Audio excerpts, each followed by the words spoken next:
आपण पाहत आहात police vision times. Shahapur police Thane आणि गंगामाता वाहन शोध संस्थेच्या संयुक्त कारवाईत 25 बेवारस वाहनांच्या मूळ मालकांचा लावला शोध। वाहन मालकांना दुसऱ्यांदा अंतिम आवाहन। शहापूर पोलीस ठाण्याच्या आवारात गेल्या अनेक वर्षांपासून 25 बेवारस वाहने धूळ खात पडून होती। ऊन, वारा आणि पावसामुळे या वाहनांना मोठ्या प्रमाणावर गंज लागला असून वाहनांची मोठी झीज झाली आहे। अनेक वाहनांवरील नोंदणी क्रमांक, चेसिस क्रमांक आणि इंजिन क्रमांक गंजल्यामुळे स्पष्ट दिसत नव्हते। त्यामुळे मूळ वाहन मालकांचा शोध घेताना पोलीस प्रशासनाला मोठ्या अडचणी येत होत्या।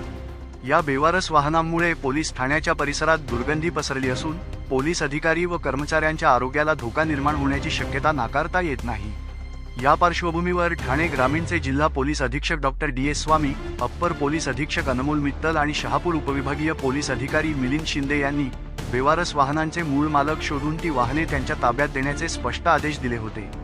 या आदेशानुसार शहापूर पोलीस ठाण्याचे पोलीस निरीक्षक मुकेश घगे यांच्या मार्गदर्शनाखाली विशेष पथकाची नियुक्ती करण्यात आली। या पथकात पोलीस उपनिरीक्षक जाधव, मुद्देमाल कारकून पोलीस हवालदार जयेश शेलार, पोलीस शिपाई भाऊसाहेब मुंढे यांचा समावेश होता।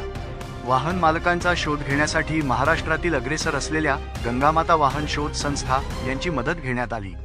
या संस्थेचे अध्यक्ष राम उदावंत तसेच उपाध्यक्ष बाबासाहेब बागडे यांनी या मोहिमेत महत्त्वाची भूमिका बजावली। राम उदावंत यांनी शहापूर पोलीस ठाण्यात प्रत्यक्ष उपस्थित राहून सर्व 25 वाहनांची पाहणी केली। पोलीस पथक आणि गंगामाता वाहन शोध संस्थेच्या सहकार्याने सर्व वाहनांचे चेसिस क्रमांक व इंजिन क्रमांक यांच्या आधारे प्रादेशिक परिवहन विभाग ठाणे यांच्याशी पत्रव्यवहार करून मूळ वाहन मालकांचा शोध घेण्यात आला। वाहन मालकांना 2 वेळा समजपत्रे पाठवण्यात आली, तरीही वाहन मालकांनी आपली वाहने ताब्यात घेतली नाहीत। म्हणूनच आता शहापूर पोलीस ठाण्याकडून वाहन मालकांना दुसऱ्यांदा आणि अंतिम आवाहन करण्यात आले आहे। संबंधित वाहन मालकांनी वाहनांची मूळ कागदपत्रे सादर करून 5 दिवसांच्या आत शहापूर पोलीस ठाण्यात हजर राहून आपली वाहने ताब्यात घ्यावीत। निर्धारित कालावधीत वाहन मालक पुढे न आल्यास कायदेशीर प्रक्रिया पूर्ण करून या वाहनांचा लिलाव करण्यात येईल आणि लिलावातून मिळणारी रक्कम सरकारी तिजोरीत जमा करण्यात येईल, असे पोलीस निरीक्षक मुकेश घगे यांनी स्पष्ट केले आहे।